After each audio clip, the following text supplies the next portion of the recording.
हरे कृष्णा। ओम अज्ञानतिमिरन्धस्य ज्ञानाञ्जनशलाकया चक्ष चक्षुरुन्मिलितं येन तस्मै श्रीगुरुवे नमः। नमो विष्णुपदाय कृष्णपृष्ठाय भूतले श्रीमते भक्तिवेदांत स्वामिने इति नामिने। नमस्ते सरस्वती देवे गौरवाणी प्रचारिणे निर्विशेषा शून्यवादी पाश्चात्य देशतारिणे। जय श्री कृष्ण चैतन्य प्रभु नित्यानंद श्री अद्वैत गदाधर श्रीवासादि गौर भक्त वृंद। हरे हरे कृष्णा कृष्णा कृष्णा हरे हरे, हरे राम राम राम हरे हरे। हरे कृष्णा कृष्णा कृष्णा हरे हरे, हरे राम राम हरे हरे। हरे कृष्णा कृष्णा कृष्णा हरे हरे, हरे राम राम हरे हरे। हरे कृष्णा। आजच्या सत्रामध्ये सर्व वैष्णवींचे स्वागत आणि सर्वांच्या चरणी कोटी कोटी दंडवत प्रणाम करते। आणि आजचा आपण अध्याय 15वा आपला सुरू झालेला आहे आणि त्याच्यातला तिसरा आणि चौथा तो आज आपण श्लोक घेणार आहोत।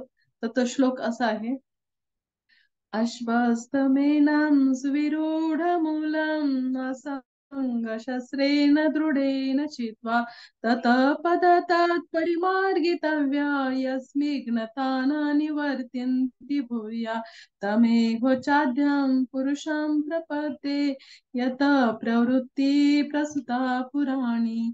आता ह्याचा अर्थ असा आहे, या वृक्षाचे वास्तविक रूप या जगतात अनुभवता येत नाही। याचा आधी अंत आधार कोणीही जाणू शकत नाही, परंतु मनुष्याने खोलवर मुळे गेलेल्या या वृक्षाला निश्चयाने अनासक्त रूपी शस्त्राद्वारे छेदून टाकले पाहिजे। त्यानंतर मनुष्याने असे स्थान शोधावे की ज्या ठिकाणी गेल्यावर पुन्हा परतावे लागत नाही। ज्या परमपुरुषाकडून अनादी काळापासून सर्व गोष्टींचा प्रारंभाने विस्तार झाला आहे त्या पुरुषाला या ठिकाणी शरण गेले पाहिजे। आता त्याचा श्रील प्रभुपादांद्वारे तात्पर्य आहे, श्रील प्रभुपाद की जय। या ठिकाणी स्पष्टपणे सांगण्यात आलेले आहे की प्राकृत जगतात या वटवृक्षाचे वास्तविक रूप जाणणे शक्य नाही। या वृक्षाची मुळे वर असल्याने वास्तविक वृक्षाचा विस्तार दुसऱ्या टोकाला आहे। वृक्षाच्या भौतिक विस्तारामध्ये बद्ध झाल्याने मनुष्य वृक्षाचा विस्तार कुठपर्यंत झाला आहे हे जाणू शकत नाही, किंवा त्या वृक्षाचा आधी कुठे आहे हे देखील जाणू शकत नाही। तरीही मनुष्याने वृक्षाचे कारण शोधले पाहिजे। मी माझ्या पित्याचा पुत्र आहे, माझे पिता अमुक अमुक पित्याचे पुत्र आहे, अशा रीतीने शोध घेतल्यावर मनुष्य गर्भोदकशाही विष्णूच्या नाभीपर्यंत उत्पन्न झालेल्या ब्रह्मदेवाप्रत येऊन पोहोचतो। शेवटी या प्रकारे मनुष्य पुरुषोत्तम भगवंताप्रत येऊन पोहोचतो, तेव्हा त्याचे शोध कार्य समाप्त होते। भगवज्ञानी व्यक्तीच्या सत्संगाद्वारे मनुष्याने या वृक्षाचे आदिपुरुष भगवान यांचा शोध घेतला पाहिजे। हे जाणल्यावर तो वास्तविक या मिथ्या प्रतिबिंबापासून हळूहळू अनासक्त होतो आणि ज्ञानाद्वारे वृक्षाशी असणारे संबंध छेदून वास्तविक वृक्षामध्ये स्थित होऊ शकतो। या संदर्भात असत्संग शब्द अत्यंत महत्वपूर्ण आहे, कारण इंद्रिय भोग करण्याची आणि भौतिक प्रकृतीवर स्वामित्व गाजवण्याची आसक्ती फार प्रबळ असते। म्हणून मनुष्याने प्रामाणिक शास्त्राच्या आधारे आध्यात्मिक विज्ञानाच्या चर्चेद्वारे अनासक्ती शिकली पाहिजे आणि तो वस्तुतः ज्ञानी यांच्याकडून श्रवण केले पाहिजे। भक्तांच्या सत्संगामध्ये याप्रमाणे चर्चा केल्याने फळ म्हणजे मनुष्याने भगवंता प्रत येऊन पोहोचतो। नंतर मनुष्याने सर्वप्रथम करण्याची गोष्ट म्हणजे भगवंतांना शरण जाणे होय। ज्या स्थानाची प्राप्ती केली असता त्या मिथ्या प्रतिबिंब वृक्षावर पुन्हा कधीही परतावे लागत नाही। त्या स्थानाने भगवान श्रीकृष्ण हे आदिमूळ आहेत आणि त्यांच्यापासून सर्व गोष्टींचा उगम झाला आहे व त्यांची कृपा प्राप्त करण्यासाठी मनुष्याने त्यांना केवळ शरण गेले पाहिजे। हे श्रवण कीर्तन आदी नवविधा भक्तीचे फळ आहे। भौतिक जगताचा विस्ताराने श्रीकृष्ण हे मूळ कारण आहे, याबद्दल स्वतः भगवंतांनी सांगितलं आहे। अहम सर्वस्व प्रभो, ही सर्व मी सर्व गोष्टींचे उगम स्थान आहे। म्हणून या भौतिक जीवन रूपी दृढ वटवृक्षाच्या बंधनातून बाहेर पडण्यासाठी मनुष्याने श्रीकृष्णांना शरण गेले पाहिजे आणि त्यांना शरण गेल्यावर आपापच तो या सांसारिक विस्तारापासून विरक्त होतो. हरे कृष्ण. खूप प्रभुपादांनी इतकं सुंदर प्रबळरित्या खूप छान असं हे तात्पर्य दिलंय, जिथे सगळं काही संपूर्ण समजून घेण्यासारखं हे तात्पर्य आहे प्रभुपादांचं. तर इथे आपण पाहतोय की त्याचा अर्थ बघा की आपल्याला एक जो वटवृक्ष अश्वत्थ वृक्षाची इथं उपमा देऊन आपल्याला समजवण्याचा प्रयत्न केलेला आहे. तर ह्या जो वृक्ष आहे त्या वृक्षानुसार काय केलेलं आहे की इथे सुरुवातीला भगवंत काय म्हणत आहे की वास्तविक हे रूप या जगतात अनुभवता येत नाही. आपल्याला हे रूप आहे ना अनुभवता येत नाही, की जे विस्ताराद्वारे हे जे वृक्ष आहे तो वेगळाच वृक्ष आहे. बघा आपल्याला भौतिक जगामध्ये जर असं पाहिलं आपण तर ह्या भौतिक जगामध्ये एक नदीच्या किनारी सुद्धा हा वृक्ष आपल्याला दिसतो, की आपल्याला पाहिल्यानंतर तसं उलट आहे असं वाटतं आपल्याला. म्हणजे ते प्रतिबिंब आपल्याला जाणवतं. म्हणजे हा जो वृक्ष आहे मेन वृक्ष त्याचं जे प्रतिबिंब हे पाण्यात आहे.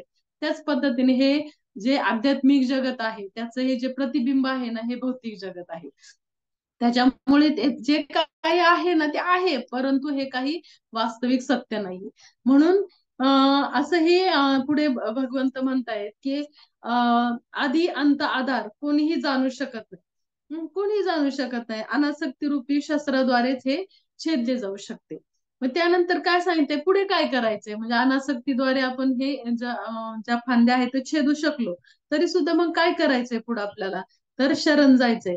पण कोणाला शरण जायचंय, तर शरण कोणाला जायचंय तर परमपुरुषाला, ज्यांच्यापासून प्रारंभ आणि विस्तार आहे. म्हणजे ह्याचा सगळा अर्थ जे तात्पर्यामध्ये ज्या पूर्ण ह्या श्लोकाचा जो अर्थ आहे ना तो आपण आता समजून घेत आहोत.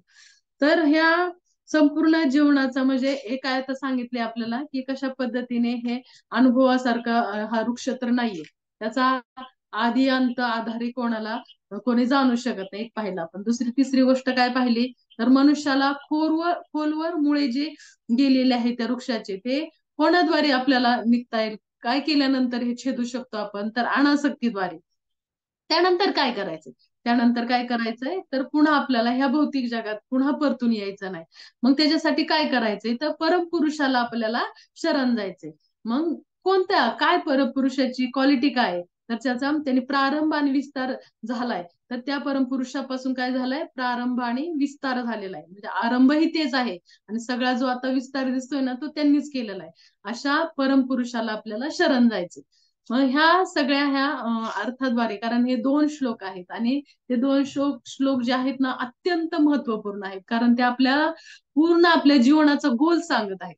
जे आपण आता सगळे धडपड करत आहे ना, भक्तीची जी धडपड करत आहोत, तर ही धडपड कशासाठी करत आहोत, तर भगवंतांनी पूर्ण स्पष्ट आणि क्लिअर इथे सांगितलंय की कशा पद्धतीने आपल्याला करायचे. स्टेप बाय स्टेप सांगितलंय भगवंतांनी की हे जे दिसतंय ना भौतिक जगत, हे हे उलटा वृक्ष आहे.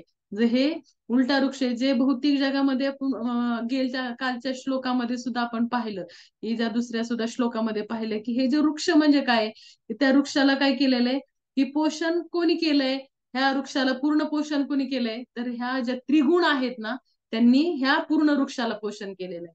आणि हे जे फांद्या आणि हे जे फांद्या आहेत त्या काय आहेत, तर इंद्रिय विषय आहेत. आपल्याला ज्या इच्छा होत आहेत ना इंद्रियांना, ते विषय म्हणजे काय, फांद्या आहेत. आणि त्याचं मूळ काय आहे, तर सकाम कर्माशी बांधलं गेलेलं हे मूळ आहे. म्हणजे आपण जे कर्म केले, कर्मभूमी जी म्हणते ना आपण हे भौतिक जगत, हा ती ह्या कर्मानुसार माणूस काय करतोय, पाप पुण्य कमवतोय आणि पुन्हा भौतिक जगात येतो. पुन्हा इच्छा व्यक्त करतो. पुन्हा इच्छा व्यक्त करण्यासाठी, त्या कंप्लीट करण्यासाठी कर्म करतो. कर्म केलं पुन्हा पाप कर्म करतो, पुन्हा जन्म घेतो, पुन्हा भौतिक जगात येतो. हे सतत चालणार हे जे चक्र आहे, तर ते ह्या वृक्षाशी कनेक्ट आहे. कारण हे वृक्ष आपल्याला आहे ना, हे कशा पद्धतीने हे सगळं काही करून घेतोय आपण, हे सगळ्या पद्धतीने हे म्हणजे कल्पना अशी मांडलेली आहे की हे हे वृक्ष आहे ना, तर तो कसा वृक्ष आहे, तो आपल्याला न दिसणार आहे. हा वृक्ष जो आहे ना तो न दिसणारा वृक्ष आहे आणि त्याचे मूळ अंत हे काही आपल्याला कळत नाही. म्हणजे हे इतकी आसक्ती किती खोल आहे की ज्याचा आधी अंत नाही. म्हणजे ह्या आसक्तीतून आसक्ती रूपी ह्याच्यातून छेदणं खूप अवघड आहे, पण आपल्याला ते करायचंय ह्या सगळ्या गोष्टी. तर मग बघा की आपल्याला उदाहरण काय पाहायचंय, की तुकाराम महाराजांचं उदाहरण बघायचं. तर तुकाराम महाराज बघा की त्या काळी सगळ्यात श्रीमंत कोट्याधीश होते त्यावेळेस ते. आणि त्यावेळी अचानक खूप मोठा दुष्काळ पडला. आणि ह्या दुष्काळामध्ये काय झालंय, या दुष्काळामध्ये की सगळ्याच लोकांना सगळ्या गोष्टीची गरज भासायला लागली. आणि मग तुकाराम महाराजांनी काय केलं की सगळं काही वाटायला सुरुवात केली लोकांना. आणि त्यांचं जे कर्ज खातं होतं तर ते भावाचं त्यांना देऊन टाकलं, आणि स्वतःचं मात्र जे खातं होतं ना ते इंद्रायणीमध्ये बुडवून टाकलं. म्हणजे ते पूर्णतः त्याच्यातून मोकळे झाले सगळ्या गोष्टीत. म्हणजे ही अनासक्ती आहे की सगळ्यातून विरक्ती घेतली त्यांनी. आणि बघा की एकदा तर त्यांना शेतावरती राखायला बोलवलं होतं. आणि त्यावेळेस त्या राखायला बोलवलं होतं तर ते त्यांच्या कीर्तनामध्ये दंग, आणि पशु पक्षी यायला लागले. आणि त्यांना असं वाटलं हे भगवंतांचे जीव आहे, त्यांना सुद्धा गरज आहे खाण्याची. खा बाळांनो म्हटले. सगळे खात बसले, सगळे पशु पक्षी सगळ्यांना खाऊ दिलं. आणि खाऊ दिल्यानंतर मात्र ही सगळी नाजूक पाहून जो मालक असतो तो मात्र काय झाला, चिडला आणि म्हटला की आता मला माझं खूप नुकसान झाले, आणि तो आता मी तुझं घर हे माझं नावावरती करून घेणार आहे म्हणून. आणि मग झालं काय, कालावधीने धान्य निघलं. आणि ते धान्य इतकं निघालं की त्यांनी कल्पना सुद्धा केली नव्हती की ह्या नासधूस झालेल्या जमिनीमध्ये एवढं अन्न कसं निघेल. म्हणजे भगवंतांनी दुसऱ्यांच्या मुखाद्वारे, भगवंत जे खातायत की नाही, की भगवंतांनी दुसऱ्यांच्या पशु पक्ष्यांच्या मुखाद्वारे भगवंतांनी खाल्लं आणि भरभरून दिलं. म्हणून जे आपण म्हणतो ना दान धर्म केला पाहिजे, आपल्याकडे जे काही आहे ना, भगवंत कधी साधू संतांच्या मुखाद्वारे खातात. म्हणून अन्नदान हे फार महत्वाचं आहे. आणि इथे बघा की तुकाराम महाराजांनी एवढी काही संपत्ती, त्यांनी एवढं काही जे धान्य आहे ना ते सगळं त्यांच्या दारात आणून ठेवलं, की म्हटले हे धान्य तुमचं आहे म्हणून. तर मग हे धान्य आल्यानंतर सुद्धा तुकाराम महाराजांनी काय केलं, त्याच्यामध्ये आसक्ती दाखवली नाही. तर ते जे धान्य आहे ना ते सगळ्यांना वाटून टाकलं. सगळ्यांना वाटून टाकल्यानंतर बघा की आता इथे की तिथे सुद्धा त्यांनी कोणतीही आसक्ती ठेवली नाही. तर तुकाराम महाराज काय म्हणतायत की त्यांना पूर्णतः भगवंतावरती विसंबून येते. तुका तुका म्हणे घालो तयावरी भार, तयावरी भार, वाहू हा संसार देवा पायी, वाहू हा संसार देवा पायी, ठेविले अनंते तैसेची राहावे. म्हणजे अनंताने, म्हणजे ठेविले अनंते तैसेची राहावे, चित्ती असू द्यावे समाधान. म्हणजे भगवंतांनी जसं ठेवलंय ना त्यात समाधानी राहायचंय आपल्याला. म्हणजे तुका म्हणे घालू तयावरी भार, वाहू हा संसार देवापायी. तुकाराम महाराजांच्या पूर्ण काय म्हटलंय की मी माझ्या भगवंतांवरती पूर्ण मला सोडून दिलंय. मी त्यांचा माझा जो भार आहे ना तो मी माझ्या भगवंतांवरती दिलाय. त्यांना जे काही करायचंय ना, हा संसार म्हणजे वाहू हा संसार देवापायी, देवाच्याच पायावरती संसार वाहलाय. आणि त्याच्यासाठी काय केलंय की त्याच्यासाठी काय करायचे, ठेविले आनंदे तैसेची राहावे, चित्ती असू द्यावे समाधान. म्हणजे चित्तात समाधान ठेवायचे, दुसरं काही नाही. कारण आहे ना आपल्याला कितीही प्राप्त झालं ना तरी त्या प्राप्तीतून आपल्याला कधीही समाधान मिळत नाही. म्हणून एकनाथ महाराज सुद्धा खूप छान एका अभंगामध्ये म्हणतात की पक्षी अंगणी उतरती ते का गुंतुनी राहती, तैसे असावे संसारी जोवरी प्राचीनाची दोरी, वस्तीवरी वस्ती कर आला प्रातकाली उठून गेला, एका जनार्दनी शरण ऐसा असता भय कवन. म्हणजे बघा याचा अर्थ इतका सुंदर आहे ना, पक्षी अंगणी उतरते ते का गुंतून राहते. ते गुंतून राहतात का, पक्षी अंगणात येतात. हा, पक्षी अंगणात आल्यानंतर तिथं धान्य असेल तर ते धान्य खातात, खातात आणि निघून जातात. ते काही बॅग घेऊन येत नाही येताना की चला आता बॅगा भरून घ्या आणि 8 दिवस मला काही चिंता नाही आता, एवढं करतात का. माणूस मात्र बघा की बाहेर एखादा जर ट्रक टेम्पो जर पलटी झाला असेल, सफरचंदाचा टोमॅटोचा कशाचा जर असेल तर काय कर येताना पोती घेऊन येणार, स्वतःही खाणार, पोत्यात भरून नेणार. ही मनाची म्हणजे माणसाची भूकच तिथं हे होत नाही. पण पक्षी तसे नसतात. पशु पक्षी काय करतात की स्वतःपुरतं खातात, निरागस असतात, आणि दोन धान्य चोचीमध्ये घालून जर त्यांचं पिल्लू असेल तर त्यांना देतात, एवढंच. बाकी काही करत नाही, बॅगा वगैरे भरून घेऊन जात नाहीत ते.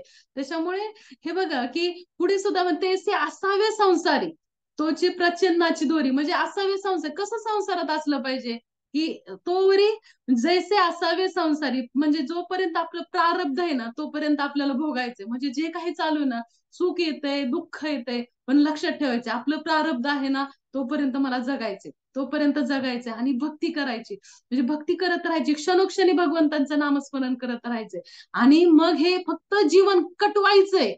म्हणजे हे जीवन आहे ना तर ते काय करायचंय की संपवायचंय. का तर आपलं प्रारब्ध आहे, आपण मरणार नाही किती हाल हालू, जोपर्यंत आपला येत नाहीये ना, आपलं जीवन समाप्त होत नाही तोपर्यंत आपण काही मरणार नाही. कारण जेवढा आपल्याला मृत्यू आलाय ना की आपल्याला सॉरी जन्मजित जेव्हा झालं ना तेव्हा मृत्यू लिहिला आहे तोपर्यंत आपलं हे चालूच राहणार आहे. आणि मग पुढे काय म्हणलं, वस्ती कर, वस्ती आला, प्रातःकाली उठून गेला. वस्ती करा आला, समजा एखादा वाटसरू आला, वाटसरू जरी आला आला आणि थांबला, थांबल्यावरती काय तो काय 4 दिवस थांबत नाही.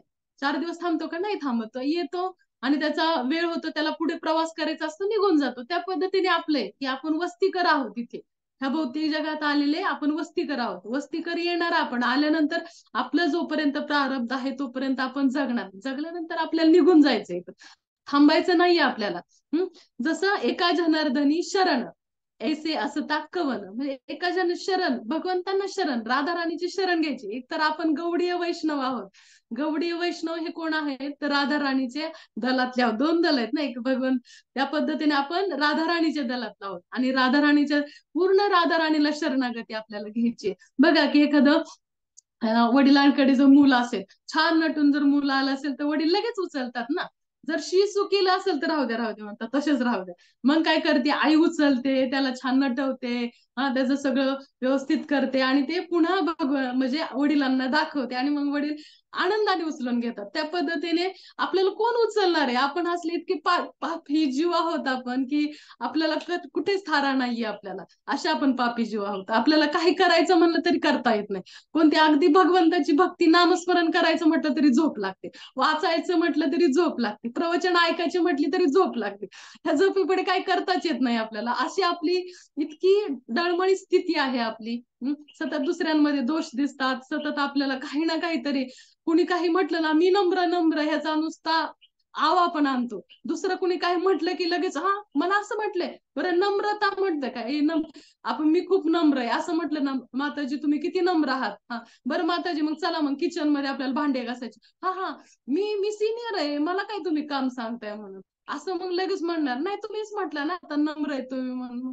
नाही नम्र आहे म्हणून काय मग मी भांडे घासायचे का, ही आपली अशी नम्रता आहे आपली. म्हणजे ही असली वाईट स्थिती आपली आहे. मग आपल्याला कोण, भगवंत आपल्याकडे बघतील का तरी.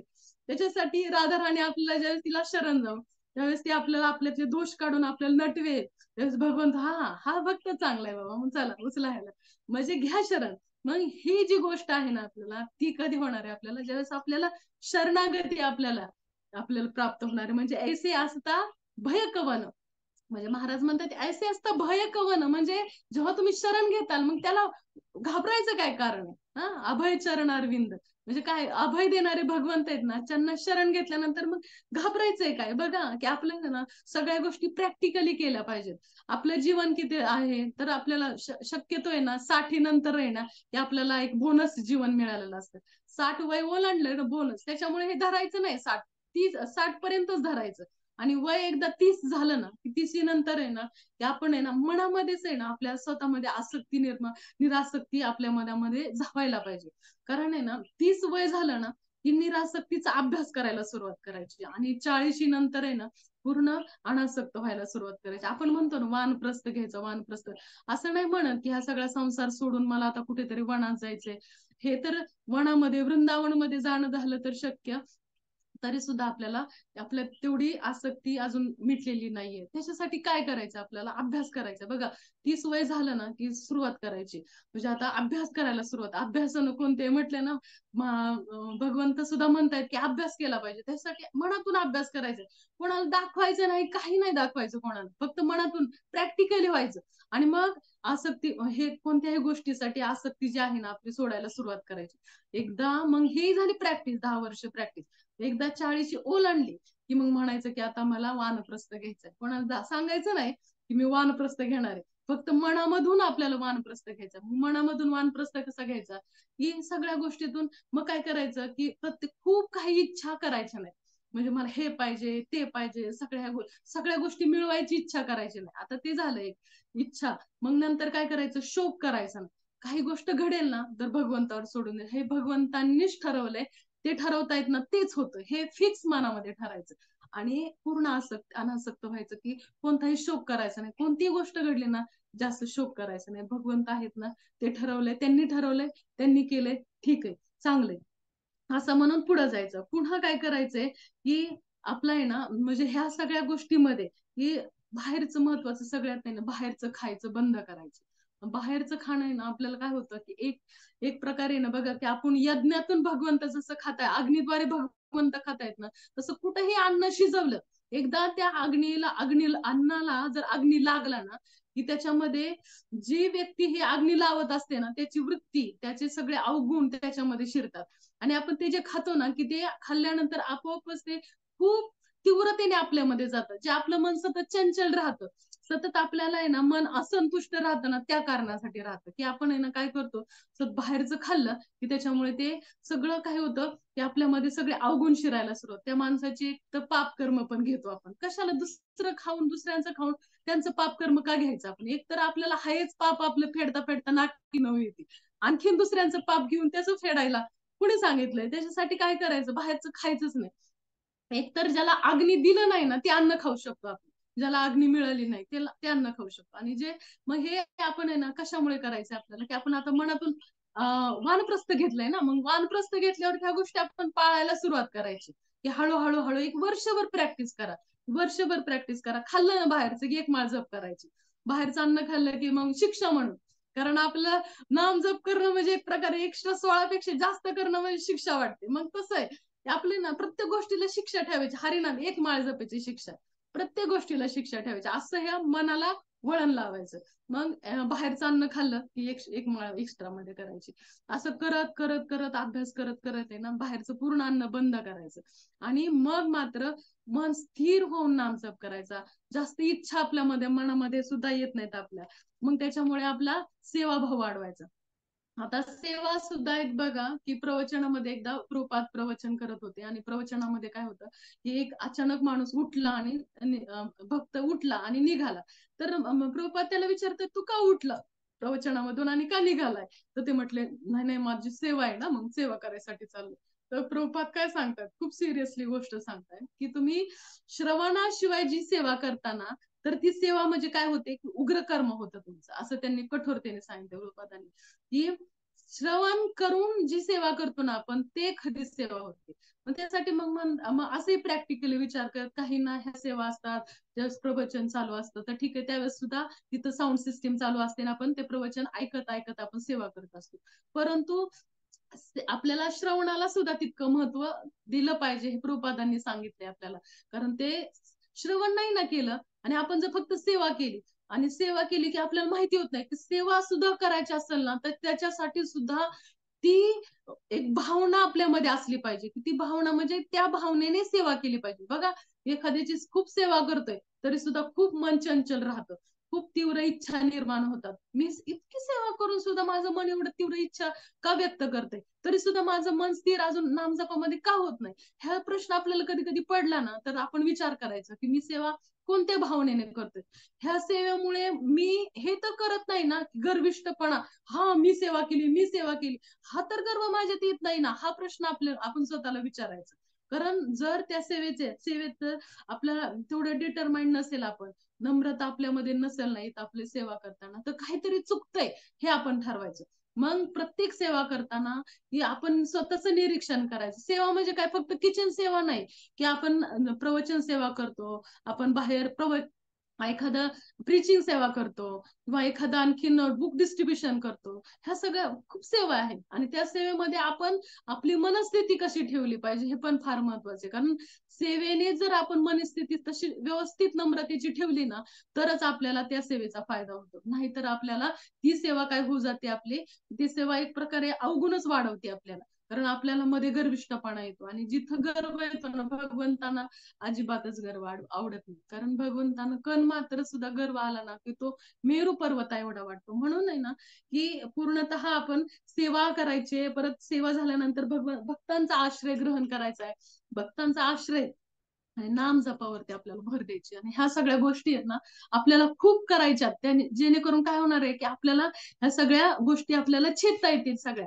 आणि त्याच्यासाठी एक खूप छान पद्धतीने सांगितलंय की जे सांगितले श्लोकामध्ये की आदी अंत ह्या ज्या वृक्ष आहे ना त्याचा माहिती नाही. बघा कोणाला माहिती नाही अजून, वैज्ञानिकाला सुद्धा माहिती नाही. वैज्ञानिक लोक एवढे अभ्यास करतात ना त्यांना असं वाटतं की पृथ्वी जी तयार झाली ना अशी स्फोटाद्वारे तयार झाली आणि ही पृथ्वी तयार झाली त्यांना काही नाहीये, की त्यांना असं कळत नाही की किती काही अभ्यासपूर्ण आहे सगळं, आणि त्या छोट्याशा बुद्धीद्वारे ते इतका विचार करतात.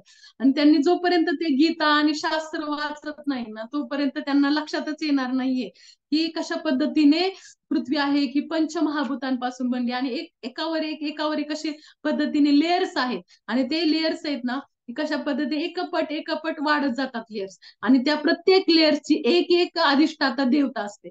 आणि ह्या सगळ्या गोष्टी ना ज्या वेळेस आहे ना, आणि एक एक अधिष्ठाता देवता असून त्या त्या पद्धतीने त्याच्यात इंद्रिय भोग वाढत जातो. एक एक लेअर वाढत गेली ना, की त्या पद्धतीने त्या त्या म्हणजे तिथले जे उपभोगाची साधने ना वाढत जातात, आणि त्या त्या पद्धतीने त्याची देवता असते. हा सगळ्या इतक्या खोल गोष्टीत ना त्या शास्त्राद्वारे आपल्याला कळणार, गीता वाचल्यावर तर कळणार. मग त्याच्यामुळे ना ह्या गोष्टी करणं फार गरजेचं आहे. ज्यावेळेस गीता वाचायला लागतो ना, त्यावेळेस आहे ना आपल्याला हे कळायला लागतं की आपण प्रत्येक गोष्ट हे जे करते ना, इतर गोष्टी ज्या करतोय ना वायपट, त्या आपल्याला आपल्या वेळच घालवणाऱ्या गोष्टी आहेत.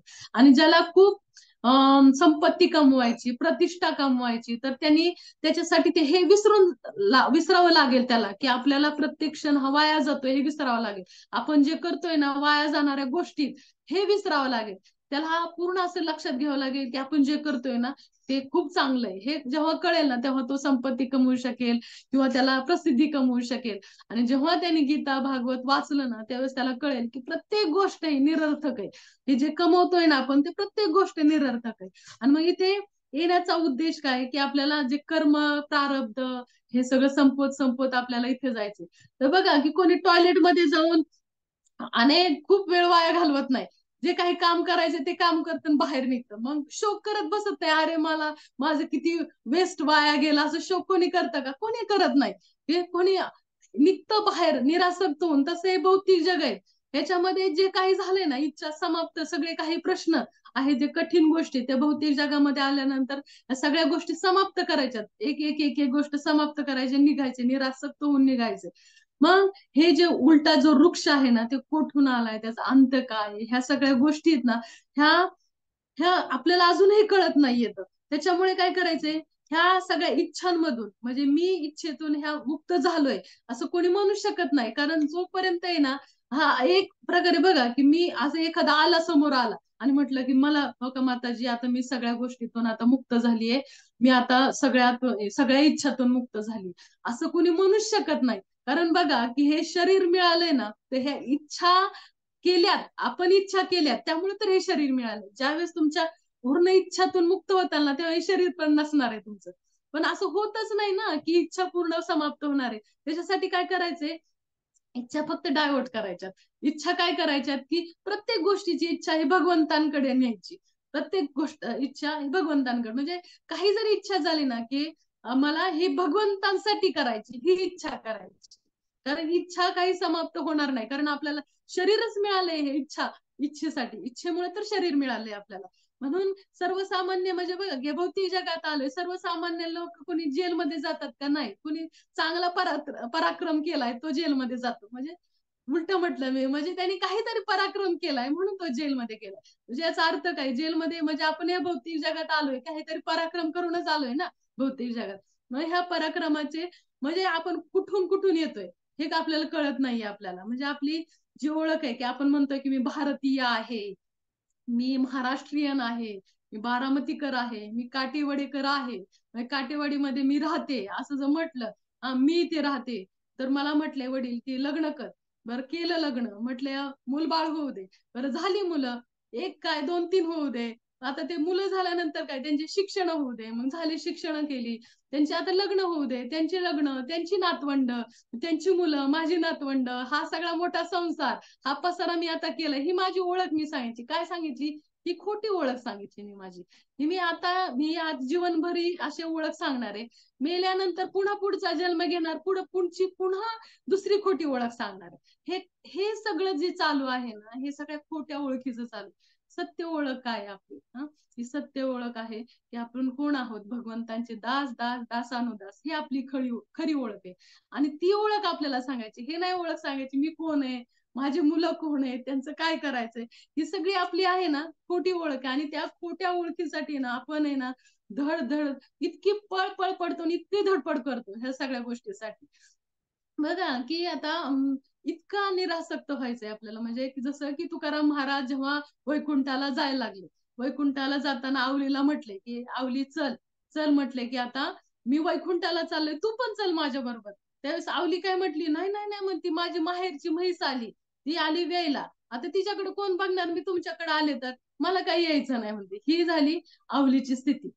तशी प्रत्येक वेळी हे ना, आपली स्थिती अशी आहे. आपली स्थिती आहे की आपल्याला प्रत्येक वेळी आपण भगवत धामात जायला आपण पात्र होतो, पण कोणत्या आपल्याच म्हशी आडव्या येतात. काही ना काहीतरी म्हैस आपली आडवी येते. म्हैस नाव फक्त एक झालं म्हैस, पण आपल्याला वेगवेगळे म्हशी येतात आपल्यासाठी.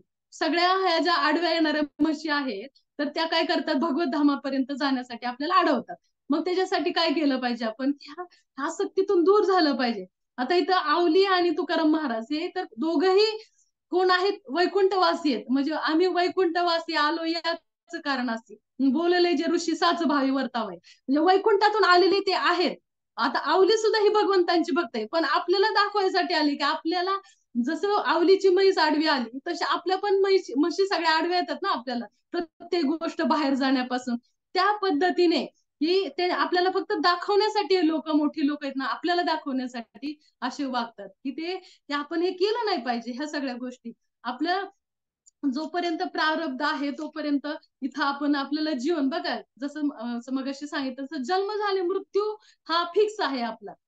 मृत्यू हा होणारच आहे. आता मला एक त्याच्यावरून एक उदाहरण आठवलं बघा, की तिघ जण मुलं असतात, म्हणजे मोठी मोठी माणसं असतात ते, आणि ते एका मंदिरामध्ये खूप पाऊस येत असतो म्हणून मंदिराचा आश्रय घेतात. कोणतं तरी मंदिर असतं आणि मंदिरामध्ये आज जातात, आणि काय होतं की उभा राहिल्यानंतर प्रत्येक वेळी काय व्हायचं की एक वीज चमकायची आणि दारातच वीज चमकायची आणि दारातून निघून जायची. असं खूप वेळा होतं आणि त्यांना बाहेरच पडता येत नाही ते वीज चमकल्यामुळे. तर ते म्हणतात की बघा की आपलं त्यांनी ओळखून ठेवलं की आता आपलं कोणाचा तरी एकाचा मृत्यू तिथे होणार आहे, कारण वीज इथं येते, खाली येते, पूर्ण खाली येते आणि पुन्हा वर जाते. असं खूप वेळा झालंय. आता म्हटले आपल्याला बाहेर तर पडावंच लागेल, आता काय करायचं. मग म्हणतात, तिघे ठरवतात की ते समोर आहे ना दगड आहे, तर त्या दगडाला जाऊन आहे ना आपण शिवून यायचं, आणि तोपर्यंत आपल्या अंगावर वीज पडली की संपलं, समजायचं की आपला आता मृत्यूच होता म्हणून. मग ते म्हटले, ठरवलं तिघांनी पण. एक जण येतो आणि तो त्या जातो, पळत पळत जातो, दगडाला शिवतो आणि पुन्हा माघारी येतो. तर तो वाचतो, म्हणतो अरे माझ्या अंगावरती वीज नाही पडली. तर परत दुसरा जातो, दुसरा पळत पळत जातो, दगडाला शिवतो आणि पुन्हा माघारी येतो आणि म्हणतो हा माझा पण मृत्यू नव्हता. मग ते म्हणतात की नाही, आता हा तुझाच मृत्यू होता. तो म्हणतो नाही नाही, मी नाही जाणार, मी नाही. त्याला फिक्स कळतं ना की आता आपण मरणार आहोत, आता माझा मृत्यू. म्हणतो नाही, मी नाही जाणार, मी नाही जाणार. पण नाही म्हणतात, त्याला ढकलतात, सगळे ढकलतात, आणि ढकलतात तरी त्याला होत नाही. त्याला शेवटी ना ढकलून त्याला पाडतात बाहेर. बाहेर पडल्यानंतर तो त्या दगडाकडे पडतो. तिथे बाहेर पडल्यानंतर मात्र काय होतं, त्याच वेळी ज्यावेळेस तो बाहेर पडतो, त्याच वेळी काय होती, वीज कडाकते आणि वरून पडते, खाली पडते, आणि ती कुठे पडते, मंदिरावर पडते. मंदिरावर पडते आणि ते दोघ जण सुद्धा त्या मंदिरावरती, मंदिर खाली पडून ते दोघंही मरतात. म्हणजे बघा की प्रारब्ध कोणाचं होतं, ते ह्या दोघांचं होतं, पण केवळ हा एका व्यक्तीमुळे त्यांचा जीव वाचत होता. आणि वीज काय करायची, त्याच्यामुळे त्यांना बाहेर, एकाला बाहेर, म्हणजे हा जो ज्यावेळेस तो बाहेर पडला ना, त्यावेळेस ती दोघं मिळली. म्हणजे ह्या दोघांचा काळ आला होता. म्हणजे जिथं काळ येतो ना, तिथं एक सेकंद सुद्धा आपला जात नाही, कारण जिथं काळ आहे ना, जिथं मृत्यू, ज्यावेळेस जन्म होतो ना, त्यावेळेस मृत्यू हा होणार आहे. त्याच्यामुळे हे कर्म करत राहायचंय आपल्याला. फक्त आपण जे कर्म काही करतोय ना, तर ते कसं कर्म आहे, जे आपल्याला ह्या ह्या ज्या वृक्षाला आपण छेदू शकतो का, असं आपण कर्म करत आहे का, हे आपण शिकलं पाहिजे. त्याच्यासाठी वैराग्याच्या कुऱ्हाडीने आपल्याला ही वृक्ष कापला पाहिजे, आणि त्याच्यासाठी धार कोणाची द्यायची, विवेकाची धार द्यायची, आणि त्या विवेकाच्या धारेने आपल्याला हा वृक्ष आपल्याला कापू शकतो आपण. बघा, हे जीवनभर जीवन सोपं नाहीये आपल्याला. हे भौतिक जगामध्ये ना आपल्याला ना इतकं रगडतं बघा, की भौतिक जगामध्ये की जसं की काही लोक आहे ना 40 तास काय कशाला म्हणतात, की आपण जप तरी करतो का, 2 तास केले तरी आपल्याला डुकल्या लागतात. 40 तास सलग नावेमध्ये काम करत असतात, कारण त्यांना तिथपर्यंत त्यांना प्रवास न्यायचा असतो. आणि काही जे डॉक्टर लोक आहेत ना, जे सर्जरी करतात, 72 तासाची सर्जरी असते, कॉफी पिऊन पिऊन उभा राहून ते सर्जरी करत असतात का, पैशासाठी. कशासाठी, पैशासाठी. त्यांचं प्रारंभ म्हणजे ते एवढे कष्ट घेतात, आपण तेवढे कष्ट तरी घेतात. आपल्याला काय सांगितलंय, 16 माळा जप करा, भक्तांचा संग घ्या, भक्त भक्त म्हणजे भागवत भगवद्गीता भागवत वाचा, आणि आपलं स्थिर मन ठेवून आपलं पुढे जा. एवढं इतकं सोपी गोष्ट सुद्धा आपल्याला जमत नाही नीट करायला. आणि हे एवढं कष्ट म्हणजे इतकं ते हे रगडून घेतात आपल्याला बघा, की भौतिक जगातली ही जी वेगळी जी उपमा आहे त्याच्यासाठी एवढं काही करून घेत आहेत. आणि मग एवढं करताना आपल्याला त्याच्यासाठी इतकं सोपं भगवंतांनी आपल्याला आपल्याला आपल्या आश्रयाने आपल्याला सांगितले. खूप काही योग्यता त्याच्यासाठी लागत नाही आपल्याला. खूप मोठी अशी काही बुद्धिमत्ता लागत नाही. बघा, की धान्य उगवणार कोणत्या लॅबोरेटरीमध्ये एक धान्य तरी उगवू शकतं का? नाही. कितीही पीएचडी करणारा माणूस सुद्धा धान्य लॅबोरेटरीमध्ये उगवू शकत नाही. तर मग एका साधा शेतकरी जो अनपढ जरी असला तरी तो धान्य उगवू शकतो. म्हणजे त्याच्यासाठी काय पाहिजे? फक्त योग्य आश्रय. आणि योग्य आश्रय म्हणजे योग्य पद्धत माहिती पाहिजे. तसंच एका भक्ताला तो किती अनपढ असो, की त्याच्यासाठी त्याला काय असं नाही पाहिजे, की त्याने नाही छान छान प्रवचन करता आली पाहिजे तर तो चांगला भक्त. त्याला चांगलं असं प्रीचिंग करता आली, बाहेर बुक डिस्ट्रीब्युशन चांगलं करता आलं तर तो चांगला भक्त. त्याला चांगले श्लोक पाठांतर झाला तर तो भक्त. म्हणजे हे काही असं काही नाहीये, की भक्त म्हणजे असं काय खूप चांगलं असलं पाहिजे, असं काय भगवंतांना काय पाहिजे, त्याच्यामध्ये काय भगवंत बघतायत, की त्याच्यात नम्रता आहे का? त्याच्यामध्ये एवढं डिटरमाइंड आहे का तो, तेवढा पूर्णतः निर्धारित आहे का तो करण्यासाठी. लौल्यम अतिमूल्यम, लौल्यमता आहे का त्याच्यामध्ये, हे भगवंत बघणार आहे. दुसरं काही बघणार नाही, की तो किती हे करणार आहे, तो नामस्मरण कसं करतो. एक मुंगी बघा, एक मुंगी नदी ओलांडून जाऊ शकते का? सांगा. मी पोहत पोहत मुंगी म्हणेल की आता मी आता ही नदी ओलांडून दाखते, करू शकते का? नाही करू शकत. त्याच्यासाठी जर एखाद्याने मनुष्याने जर पूल बांधला असेल तर तिने जर निर्धार केला की मला हे पूल ओलांडायचा आहे तर ती जाऊ शकते. चालत चालत जाऊ शकते ना, कधी ना कधी पोहोचेल. त्याच पद्धतीने की आपण सुद्धा बघा, की आपण सुद्धा हे भौतिक हे जे आध्यात्मिक जगतापर्यंत हे जे भवसागर आहे ना, ओलांडून जाऊ शकत नाही आपण आपल्या शक्तीने. पण ऑलरेडी प्रभुपादांनी हा पूल बांधलेला आहे. आणि पूल बांधण्यासाठी तुम्ही फक्त निर्धार करा. आणि तुम्हाला जे सांगितलंय ना आपल्या गुरु परंपरेमध्ये तेवढंच करा. आणि तेवढं करून आपण आहे ना सहज आपण आपला हा जो पूल आहे ना त्या पुलावरून आपण सहज जाऊ शकतो. आता पोहायची पण गरज नाही. आपल्याला पूल ऑलरेडी बांधलेला आहे, फक्त आपल्याला निर्धार करायचा आहे. आणि तिथं इस्कॉनशी चिटकून राहायचंय. हे विमान जाणारच आहे. मग तुम्ही विमानामध्ये बसलेला असू, नाही तर विमानाच्या पात्याला धरलेला असू, कुठंतरी असू, तरी तुम्ही तिथं पोहोचणार आहात भगवंताच्या घरी. मग त्याच्यासाठी आपल्याला फक्त धरून पकडून राहायचंय. आपल्याला फक्त ह्या मूळ गुरु परंपरेशी पकडून राहायचंय. आणि ते पकडून राहिला ना तर तुम्ही नक्कीच भगवंताच्या घरी जाऊ शकता. जे भगवंतांनी आपल्याला ह्या आजच्या श्लोकामध्ये आपला गोल सांगितलंय आपल्याला, की तुम्ही काय करायचंय, की आपल्याला परतून जायचंय, आपल्या घरी यायचंय, की जिथं पुन्हा माघारी येणार नाही अशा घरी आपल्याला जायचंय. असं भगवंतांनी सांगितलंय, की ह्या पूर्ण श्लोकामध्ये सांगितलंय, की पूर्ण हे जे निरासक्ती अनासक्ती रूपी जे शस्त्राद्वारे ना आपल्याला जी आसक्ती आपल्या मनामध्ये आहे ना ती सगळी भेदून टाकायची. आपला गोलच ठेवायचा. आता बघा, आपण 30 40 ओलांडली बऱ्याच जणांनी, गोल ठेवायचंय आपल्याला, की आता मला ह्या मनामधून आपल्याला वानप्रस्थ घ्यायचाय, निरासक्त व्हायचंय. आपल्याला हे सगळे छेदायचे, सगळ्या फांद्या छेदायच्यात.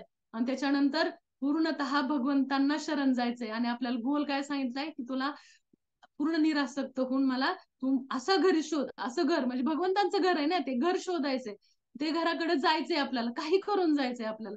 त्याच्यासाठी आता फक्त भक्तांचा भगवंतांचा नामाचा आश्रय घेऊन आपण तिथपर्यंत पोहोचू शकतो. हरे कृष्ण. हरे कृष्णा कृष्ण कृष्ण हरे हरे, हरे राम राम राम हरे हरे. कृपा करून माफ करा. बोलण्याच्या ओघामध्ये काही चुकलं असेल तर. तुम्ही कृपारू आहात, भक्त आहात. आणि तुम्हाला सगळे चांगलेच गुण दिसतात सगळ्यांना. त्या पद्धतीने जे काही चांगलं असेल ना ते नित्यानंद प्रभू गुरु महाराजांची कृपा आशीर्वाद आहे. हरे कृष्णा. कोणाला काही प्रश्न असतील तर विचारू शकता. वेळ मला वाटतं खूप घेतला मी आज, सॉरी. हरे कृष्णा. हरे कृष्णा. दंडवत प्रणाम माताजी. तुमची जी तळमळ आहे ना ती तुमच्या बोलण्यातून दिसते. तुमची ती तळमळ दिसते. आणि आसक्ती का आपली कशी योग्य ठिकाणी आपण वळवली पाहिजे त्याच्याबद्दलच खूप छान विवेचन माताजी तुम्ही केलं. आपली इच्छा आणि आसक्ती संपुष्टात येऊ शकत नाही, पण आपण ती भगवंताच्या चरणाशी आपण ती जुळवू शकतो कशा पद्धतीने, ते खूप छान सांगितलं. विशेषतः श्रील प्रभुपादांनी हा जो पूल बांधलाय, भवसागर एकट्याने ओलांडणं शक्य नाहीये, ते मुंगीचं उदाहरण तुम्ही खूप छान दिलं. तर भक्तांच्या संघामध्ये अगदी नाचत बागडत प्रसाद खात आपण त्या पुलावरून पहिलं ओलांडू तिरीस्त शकता. शकतो. खूप छान पद्धतीने सांगितलं माताजी. खूप खूप धन्यवाद. थँक्यू माताजी. तुमच्या सगळ्याचा उत्साह होता ना ऐकण्याचा, त्याच्यामुळे मला बोलता येतं. म्हणजे बोलणारा धनी दुसराच असतो, तुम्ही ऐकता त्यामुळे बोलता येतं. खूप छान बोलतो माताजी. आणि स्पेशली राधाराणींचं जे सांगितलं ना, की आपल्या दुर्गुणांना स्वच्छ करून राधाराणी आपले जे परमपिता आहेत भगवंतांपुढे आपल्याला नटवून भगवंत त्याच्यामुळे ते आपल्याला उचलून घेणार आहे. तर ते उदाहरण खूप हृदयस्पर्शी होतं, की आपण आश्रय कोणाचा घेतला पाहिजे. खूप छान सांगितलं माताजी. ती नीड क्रिएट केली आज तुम्ही. थँक्यू. थँक्यू.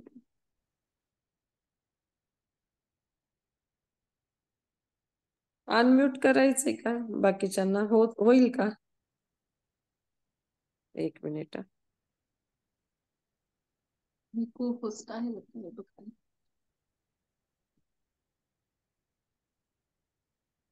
हरिबोल माता.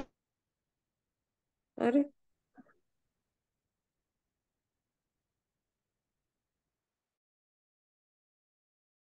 हा माताजी बोलू शकता तुम्ही.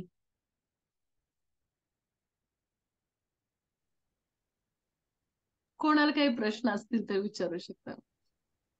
होऊ शकता अनम्यूट सगळेजण म्हणजे. हरिबोल. खूप छान लेक्चर माताजी. एकदम अगदी कन्व्हिक्शन होतं म्हणजे तुमच्या लेक्चर मधनं नेहमीच. आणि जे तुम्ही बानप्रस्थाश्रम जे सांगितलं ते अगदी खूप सोप्या पद्धतीने उलगडून दाखवलं. तर खूप खूप धन्यवाद. प्रॅक्टिकली पण थोडा आपण विचार करायलाच पाहिजे, आता आहे की नाही माताजी? म्हणजे तेच ऍक्च्युली तुम्ही जे आचरण करता ते सहजपणे तुम्ही नाही बोलून दाखवता, असं तुमचे लेक्चर्स असतात खरं तर. नाही माताजी. आम्हाला अभ्यास करावा लागतो. खूप मोठा फरक आहे हा. थँक्यू. माताजी तुम्हीच होस्ट आहात बरं का. मी मगाशी ना नेट गेलेलं हा. त्यामुळे लिव्ह झालेले, त्यामुळे हो ना. तुम्ही रेकॉर्डिंग मी स्टॉप करू ऑल म्यूट शकता. मध्ये हे तर म्यूट ऑल मध्ये जाऊन म्यूट ऑल करू का? नाही नाही नाही, रेकॉर्डिंग स्टॉप करा. कसं बरं, एक मिनिट. रेकॉर्डिंग स्टॉप करते. ओके.